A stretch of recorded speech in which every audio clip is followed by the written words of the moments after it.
नमस्कार विद्यार्थियों, welcome again to my channel Sandeep Jain classes. आज हम क्लास 12th इंग्लिश कंपलसरी की टेक्स्ट बुक पेनोरमा के 6th chapter trouble in Bohemia by Arthur Conan Doyle की study करेंगे। ये एक शॉर्ट स्टोरी है और इसकी स्टडी के अंतर्गत हम इसका हिंदी में सारांश समझेंगे और इसके कुछ महत्वपूर्ण प्रश्नोत्तर भी डील करेंगे। आर्थर कानन डायल द्वारा रचित ये कहानी शर्लॉक होम्स और मिस आयरन एडलर के बारे में है। बोहेमिया के राजा मिस एडलर से अपने लेटर्स और फोटोग्राफ पुनः प्राप्त करने के लिए मशहूर जासूस शर्लॉक होम्स की सहायता लेते हैं। लेकिन क्या शर्लॉक होम्स उस तेज तर्रार और बौद्धिक कौशल में अपने समकक्ष मिस आयरन एडलर से लेटर्स और फोटोग्राफ प्राप्त करने में सफल हो पाते हैं? आइए इस कहानी को संक्षेप में समझने का प्रयास करते हैं। शर्लॉक होम्स के हेल्पिंग हैंड, उनके सहायक डॉक्टर वॉटसन के अनुसार स्वयं होम्स भी अमेरिकन अभिनेत्री मिस आयरन एडलर के बारे में जब भी बात करते थे बड़े सम्मान के साथ करते थे। मिस एडलर सुंदर होने के साथ ही अत्यंत बुद्धिमान महिला थी, उतनी ही जितनी शर्लॉक होम्स। एक दिन बोहेमिया के राजा भेष बदलकर और मास्क धारण कर शर्लॉक होम्स के पास एक विशेष मामले में सहायता के लिए आए। लेकिन भेष बदले होने के बावजूद शर्लॉक होम्स ने उन्हें पहचान लिया और महाराज कहकर संबोधित किया। महाराज की समस्या ये थी कि राजा बनने के 5 वर्ष पूर्व जब वह एक बार वारसा के दौरे पर गए थे तो वहाँ वह मिस आयरन एडलर से मिले थे। दोनों आपस में कई बार मिले और धीरे धीरे दोनों को एक दूसरे से प्रेम हो गया। लेकिन राजा बनने के उपरांत उनके परिवार और शाही अधिकारियों को जब इस प्रेम का पता चला तो उन्होंने राजा से मिस एडलर का परित्याग करने को कहा। उन्होंने मिस एडलर को छोड़ने को कहा क्योंकि वह राजकुल में नहीं जन्मी थी और ये उनके राज परिवार की प्रथा थी कि जो रानी हो सकती थी वो राज परिवार से ही हो सकती थी। आखिर राजा को देश हित में पड़ोसी देश की राजकुमारी से शादी हेतु तैयार होना पड़ा। लेकिन मिस आयरन एडलर को यह मंजूर नहीं था। वह बोहेमिया के राजा से अब भी प्रेम करती थी और उसने राजा को पत्र लिखकर पड़ोसी देश की राजकुमारी को सब कुछ बता देने की धमकी दी। बातचीत से पता चला कि मिस एडलर के पास राजा के लिखे पत्रों के अलावा दोनों की एक साथ की फोटो भी है, जिसे प्राप्त करने हेतु राजा ने अनेक बार प्रयास किए। पुलिस द्वारा जांच पड़ताल भी करवा ली, लेकिन तेज तर्रार और चतुर मिस एडलर ने उन्हें किसी गुप्त स्थान पर छुपा रखा था जिसके बारे में राजा भी पता नहीं लगा पाए। इसलिए वह शर्लॉक होम्स से मदद मांगने आए थे। होम्स ने अन्य आवश्यक जानकारियां प्राप्त कर अगले ही दिन बूढ़े कैब ड्राइवर का भेष धारण कर मिस एडलर के घर के आसपास पूछताछ करनी शुरू कर दी और किसी बहाने से वो मिस एडलर से भी इसी कैब ड्राइवर के भेष में जाकर मिल आ गए।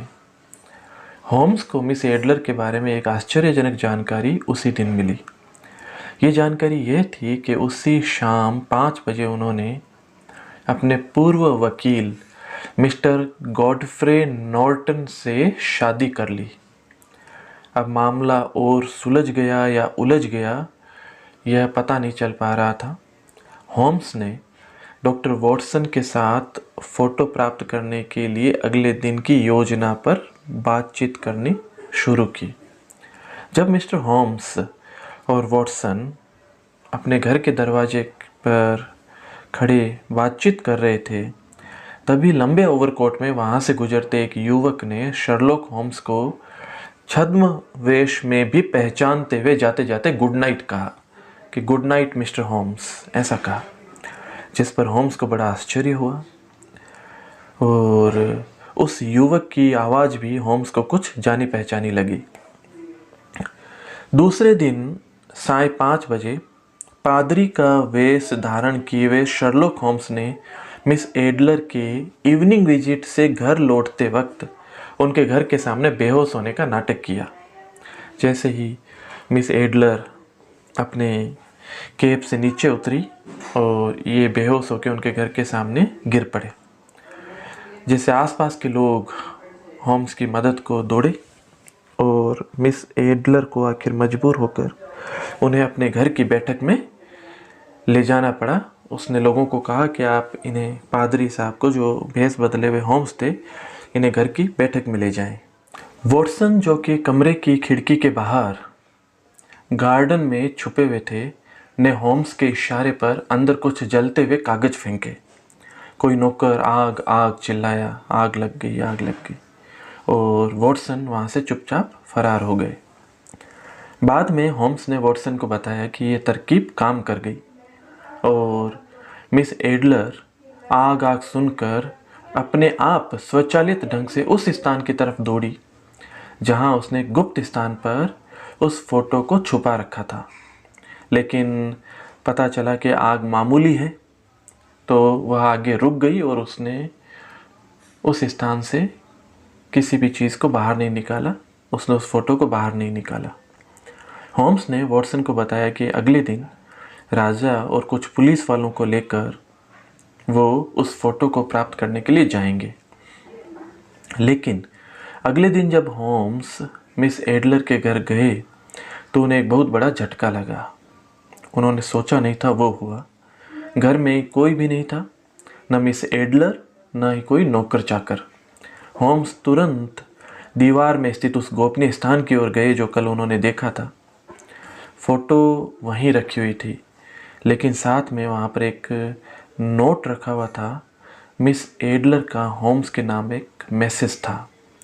उसमें लिखा था कि मिस एडलर को पहले से ही अनुमान था कि राजा फ़ोटो प्राप्त करने के लिए शर्लॉक होम्स के पास जा सकते हैं। मिस एडलर तभी से सचेत हो गई थी, तथा जिस दिन होम्स बूढ़े कैब ड्राइवर के भेष में मिस एडलर के घर के आसपास पूछताछ कर रहे थे और किसी बहाने से मिस एडलर से भी छद्मवेश में मिले थे, तभी मिस एडलर ने उन्हें पहचान लिया था। मिस एडलर ने स्वयं भेष बदलकर होम्स का उसके घर तक पीछा भी किया था, ताकि वह आश्वस्त हो सके कि वह वास्तव में शर्लॉक होम्स ही है। वह युवक जिसने होम्स को उस रात गुड नाइट कहा था, वो और कोई नहीं, मिस एडलर ही भेष बदलकर आई थी और उसने ही ऐसा कहा था। अगले दिन होम्स ने पादरी का वेश धारण कर जो नाटक किया था, उसको भी वह पहचान गई थी और उसने आगे लिखा कि अब उस फोटो की उसे कोई आवश्यकता नहीं थी, उसके लिए उस फोटो का कोई महत्व नहीं था। अब उसने राजा से भी बेहतर व्यक्ति से विवाह कर लिया है और वे दोनों एक दूसरे से प्रेम करते हैं। अतः अब इस फोटो की उसे कोई ज़रूरत नहीं है, कोई आवश्यकता नहीं है और वो लोग उस फोटो को रख सकते हैं। तो इस प्रकार हमने देखा कि मिस आयरन एडलर अत्यंत चतुर और होशियार महिला थी, जिसने अपनी चतुराई से एक महान जासूस को भी एक प्रकार से उसी के खेल में मात दे दी थी। आइए हम इसके कुछ महत्वपूर्ण प्रश्नोत्तर देखते हैं। एक प्रश्न है, why did the king want his letters and photograph back? राजा अपने लेटर्स और फोटोग्राफ वापस क्यों लेना चाहते थे? हम जानते हैं कि पूर्व में राजा और मिस आयरन एडलर आपस में प्रेम करते थे और मिस आयरन एडलर के पास में राजा के फ़ोटो और प्रेम पत्र थे। लेकिन जब राजा की शादी पड़ोस की राजकुमारी से होने वाली थी, तो क्योंकि आयरन एडलर अभी भी राजा से प्रेम करती थी, तो उसने धमकी दी थी कि वह उस राजकुमारी तक उन फोटो और पत्रों को पहुंचा देगी, उसके बारे में बता देगी। इसलिए राजा जो है वो उस फोटो और प्रेम पत्रों को वापस लेना चाहते थे, ताकि उनके शादी में किसी भी प्रकार का विघ्न न पड़े और मिस आयरन एडलर जो है राजकुमारी को इन्हें ना दिखा सके। एक अन्य प्रश्न है, what were Sherlock Holmes disguises to solve the case? Case को सॉल्व करने के लिए शर्लॉक होम्स ने कौन कौन से भेष धारण किए थे? उसने कुछ डिस्गाइजेस इसमें किए थे। हमने देखा था कि 2 बार शर्लॉक होम्स ने अपने भेष बदले थे। सबसे पहले तो वो एक ओल्ड कैब ड्राइवर का भेष उन्होंने धारण किया था और दूसरी बार उन्होंने एक पादरी का वेश धारण किया था। एक महत्वपूर्ण प्रश्न है, what trick did Sherlock Holmes use to find the place where letters and photograph were hidden. उस स्थान का पता लगाने के लिए जहाँ पर लेटर्स और फोटोग्राफ छिपाए हुए थे, शर्लॉक होम्स ने क्या ट्रिक काम में ली, क्या युक्ति काम में ली। हम जानते हैं कि शर्लॉक होम्स पादरी के वेश में मिस आयरन एडलर के घर के सामने पहुंच गए और शाम को 5 बजे जब मिस आयरन एडलर घूमकर अपने वाहन से नीचे उतरी तो वहाँ पर उन्होंने बेहोश होने का नाटक किया। लोग आसपास के इकट्ठे हो गए और मिस आयरन एडलर को, उस बेहोश पादरी को, जो छद्म वेश में शर्लॉक होम्स स्वयं थे, उसको अपने घर की बैठक में ले जाना पड़ा। वहाँ उन्होंने जैसे ही इशारा किया तो पूर्व योजना अनुसार वॉटसन ने घर में कुछ जलते हुए कागज़ फेंक दिए। एक नौकर आग आग चिल्लाया। तो जैसे एक पुरानी ट्रिक होती है शर्लॉक होम्स के अनुसार, मिस एडलर सबसे पहले उस स्थान की तरफ भागी जहाँ उसकी सबसे कीमती चीज़ रखी हुई थी, जो उसके लिए वो फोटोग्राफ थी। तो उस दीवार की तरफ जहाँ गुप्त स्थान पर उसने उस फोटो को छुपा रखा था, उस तरफ वो भागी। लेकिन क्योंकि आग छोटी सी थी और जल्दी बुझ गई, इसलिए उसको उस फोटो को निकालने की आवश्यकता नहीं पड़ी। लेकिन इस विधि के द्वारा शर्लॉक होम्स ने यह पता लगा लिया कि दीवार में या उस घर में किस स्थान पर उस फोटोग्राफ को छुपाया गया है। एक सबसे महत्वपूर्ण प्रश्न जो यहाँ बनता है इस चैप्टर में, discuss the character of miss iron Adler. Miss iron Adler का कैरेक्टर स्केच बताएं, उसका चरित्र चित्रण करें। तो हम पाठ के प्रारंभ से ही देखते हैं कि शर्लॉक होम्स जो एक बहुत बड़े जासूस थे, फिर भी वो मिस आयरन एडलर का सम्मान करते थे। इसलिए नहीं करते थे कि वो बहुत सुंदर थी, बल्कि इसलिए करते थे कि वो सुंदर होने के साथ साथ अत्यंत बुद्धिमान और चतुर महिला थी। वो अमेरिकन अभिनेत्री थी और बोहेमिया के राजा उसके प्रेम में पड़ गए थे। दोनों एक दूसरे से प्रेम करते थे, लेकिन क्योंकि बोहेमिया के राजा उससे शादी नहीं कर पाए और वो एक पड़ोसी देश की राजकुमारी से शादी करने वाले थे, तो मिस आयरन एडलर ने बोहेमिया के राजा को ये धमकी दी थी कि अगर उन्होंने उस पड़ोसी देश की राजकुमारी से शादी की तो वह जो उसके पास में लेटर्स हैं, फ़ोटोग्राफ है, वो उसको बता देंगी। तो बोहेमिया के राजा जो हैं, उन्होंने अनेक प्रयत्न किए कि वह पत्र और वो फ़ोटोग्राफ आयरन एडलर से उन्हें मिल जाएं। उन्होंने पुलिस की भी मदद ली, लेकिन मिस आयरन एडलर अत्यंत चतुर और बुद्धिमान महिला थी।